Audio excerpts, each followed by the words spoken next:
Sebelum lanjut nonton video lainnya, please bantu kami untuk tetap menyiarkan dan menyampaikan informasi bermanfaat untuk Anda dengan cara subscribe official iNews channel. Dan jangan lupa klik tombol notifikasinya untuk Anda tidak terlewat informasi-informasi yang bermanfaat lainnya. Saya Abraham Silaban, terima kasih, sampai jumpa.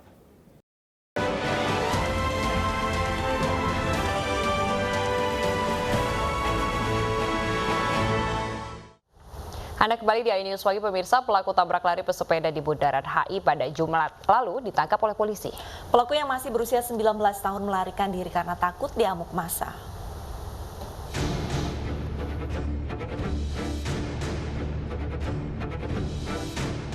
Inilah detik-detik saat seorang pesepeda ditabrak sebuah mobil mewah di kawasan Bundaran Hotel Indonesia, Jakarta pada Jumat pagi.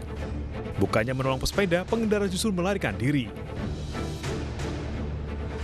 Usai kejadian ini viral, polisi pun menangkap pelaku berinisial DA, 19 tahun, warga Bintaro, Tangerang Selatan.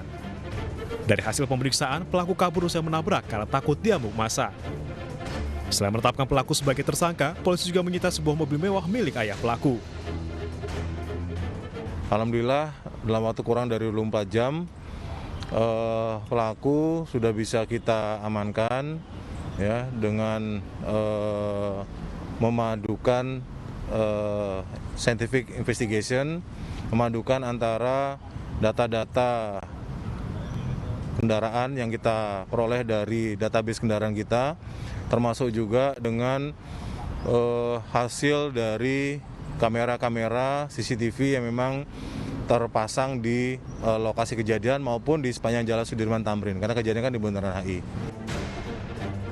Pengendara mobil terancam pasal 312 tentang lalu lintas dan angkutan jalan dengan ancaman pidana penjara paling lama 3 tahun atau denda paling banyak 75 juta rupiah. Dari Jakarta, tim iNews melaporkan. Pemirsa, Direktorat Lalu Lintas Polda Metro Jaya belum akan melakukan tilang terhadap pelanggar jalur sepeda. Tilang akan diberlakukan sebagai upaya terakhir setelah prosedur preventif dan sosialisasi dilakukan.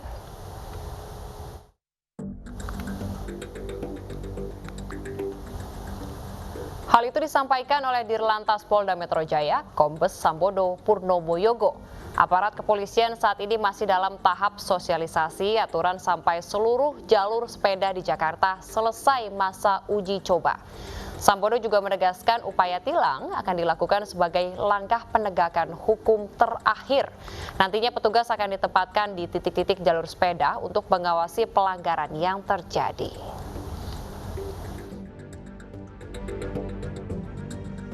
Bahwa ada ketentuan di dalam Undang-Undang Lalu Lintas yang mewajibkan pengendara kendaraan tidak bermotor, termasuk sepeda, untuk melewati jalur kendaraan tidak bermotor apabila di jalan tersebut sudah disiapkan, ya. Dan bahkan pelanggaran pasalnya ada. Jadi ini kita sosialkan kepada masyarakat sebagai upaya-upaya sosialisasi dan edukasi kepada masyarakat sebagai bagian upaya preemptif.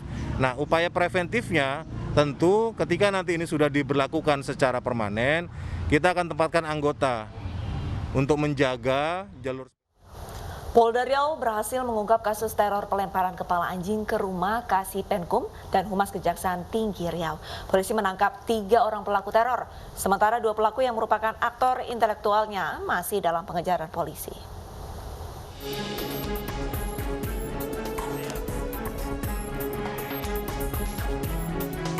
3 pelaku teror pelemparan kepala anjing ke rumah Kasih Penkum dan Humas Kejati Riau, Muspidawan, serta penyiraman minyak bensin ke rumah Sekretaris Lembaga Adat Riau Nasir ditangkap polisi.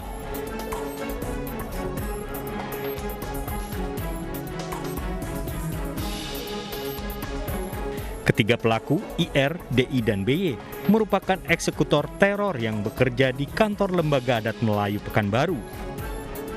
Para pelaku mengaku melakukan aksi teror tersebut karena tidak terima dengan pengurus baru hasil Musdalub Lam Pekanbaru. Selain menangkap 3 pelaku, polisi menyita barang bukti berupa 1 botol minyak bensin, pisau, dan kunci sepeda motor.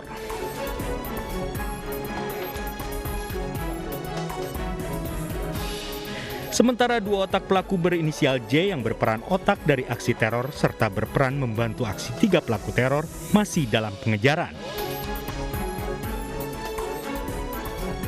dua pelaku yang masih buron ini bisa kita tangkap. Pelaku yang pertama yang masih buron yaitu saudara J berperan membiayai operasi ini untuk menjalankan aksi teror ini. Kegiatan dan operasionalnya dibiayai oleh saudara J. Kemudian ada saudara B. Ini berperan juga membantu bersama 4 orang ini untuk melakukan teror, mulai dengan mengirim kepala anjing ke rumah Bapak Saudara Muslidaun. Aksi teror pelemparan kepala anjing ke rumah Kasipenkum dan Humas Kejati Riau serta penyiraman minyak bensin ke rumah Sekretaris Lam Pekanbaru terekam kamera pengawas. Ketiga pelaku menyesali perbuatannya. Dari Pekanbaru Riau, Indra Yusrizal, iNews melaporkan. Pemirsa, laporan DPP Partai Demokrat versi KLB kepada Andi Malarangeng ditolak oleh penyidik Polda Metro Jaya.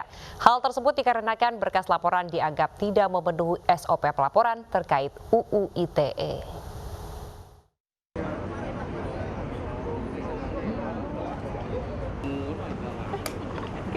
Polisi menolak laporan DPP Partai Demokrat versi KLB terhadap Sekretaris Majelis Tinggi Partai Demokrat Kubu AHY Andi Malarangeng.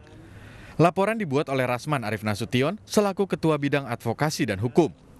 Rasman Arif menyebut laporannya ditolak lantaran berkas yang diajukan dianggap tidak memenuhi SOP pelaporan terkait Undang-Undang ITE. Kalau SOP satu.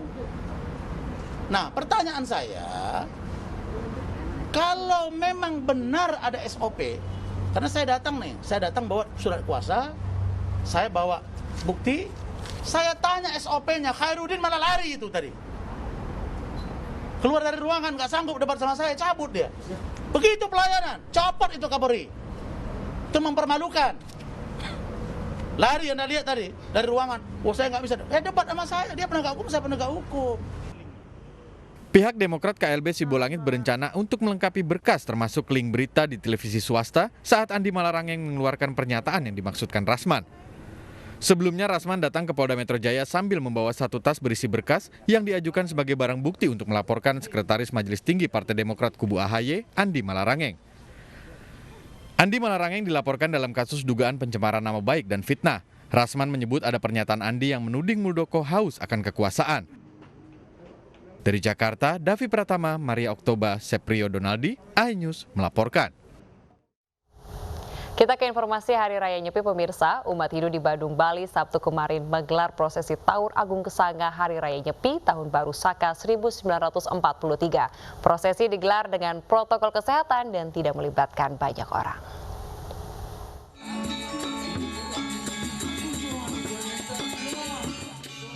Ada yang berbeda dari prosesi Taur Agung Kesanga di Badung, Bali jelang Nyepi Tahun Baru Saka 1943. Prosesi digelar dengan protokol kesehatan yang ketat dan tidak melibatkan banyak orang. Pelaksanaan Taur bermakna nyomia buta kala, yang berarti menetralkan kekuatan-kekuatan jahat agar menjadi kekuatan baik sehingga berguna bagi diri manusia dan juga kehidupan di alam semesta. Selain berdoa agar terhindar dari bahaya dan juga bencana alam, umat juga berdoa agar pandemi COVID-19 segera berakhir. Sehingga dalam rangka Taur Agung Kesanga ini, kita membatasi sekali mobilisasi masyarakat, terutama terkait dengan pengambilan kegiatan Taur Agung ini. Seluruh rangkaian Taur Kesanga diakhiri dengan persembahyangan bersama. Para majelis adat kecamatan dan juga pendeta adat kemudian akan meminta tirta untuk pelaksanaan Taur di tingkat kecamatan, desa adat hingga masing-masing rumah. Selanjutnya pada penyepian, masyarakat Hindu di Bali wajib melaksanakan catur brata penyepian, yaitu amati geni, amati karya, amati lelungan, dan juga amati lelangguan. Dari Badung, Bali, Bagus Alit, iNews melaporkan.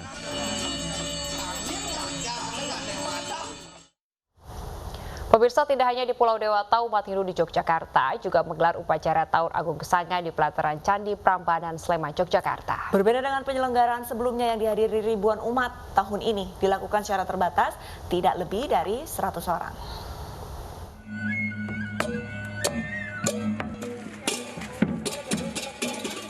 Upacara Tawur Agung Kesangga di Candi Prambanan diawali dengan prosesi mendak tirta atau pengambilan air suci.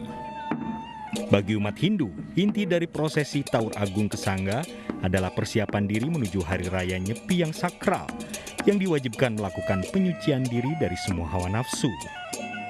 Berbeda dengan penyelenggaraan sebelumnya yang dihadiri ribuan umat, tahun ini hanya dihadiri 100 orang. Umat Hindu lainnya mengikuti acara secara virtual. Kita membatasi kerumunan, membatasi jumlah orang yang hadir baik di Prambanan, di Parangkusumo, di Ngobaran, ataupun di acara-acara yang lainnya. Jadi kami mengikuti namanya Guru Wisesa. Apa yang dianjurkan oleh pemerintah, kita mengikuti demi untuk menurunkan kurva COVID-19 yang terjadi sekarang di saat ini. Sehingga tidak terjadi klaster, misalkan terjadi klaster karena perayaan Nyepi. Itu kita sangat hati-hati dan sangat hindari supaya betul-betul kita berada dalam suasana yang lebih aman dan sehat dan tentram. Jadi ini bukan hanya untuk umat Hindu saja, tetapi untuk bangsa kita dan juga umat manusia seluruh dunia agar betul-betul pandemi ini kita bisa berakhir. Kita mohon pada Tuhan Yang Maha Esa untuk dijauhkan dari segala mara bahaya dan juga korban yang muncul dari pandemi ini. Selain pembatasan jumlah orang, sejumlah acara juga ditiadakan seperti arak-arakan ogoh-ogoh. Umat Hindu berdoa dan berharap berbagai bencana yang melanda di seluruh negeri termasuk wabah COVID-19 segera berakhir. Dari Sleman, Yogyakarta, Heru Trijoko, iNews melaporkan. Pemirsa, selanjutnya masih ada informasi mancanegara yang akan dibawakan rekan saya Salsabila Syaira. Salsa, sorotan informasi mancanegara apa yang nantinya akan kamu sajikan pada pemirsa? Baik, terima kasih Arlita dan juga pemirsa. Sesaat lagi akan hadir kapal pesiar MSC Lirika yang terbakar saat berlabuh di pantai Pulau Korfu, Yunani. Informasi lainnya juga akan hadir dari mancanegara. Usai jeda kami akan kembali.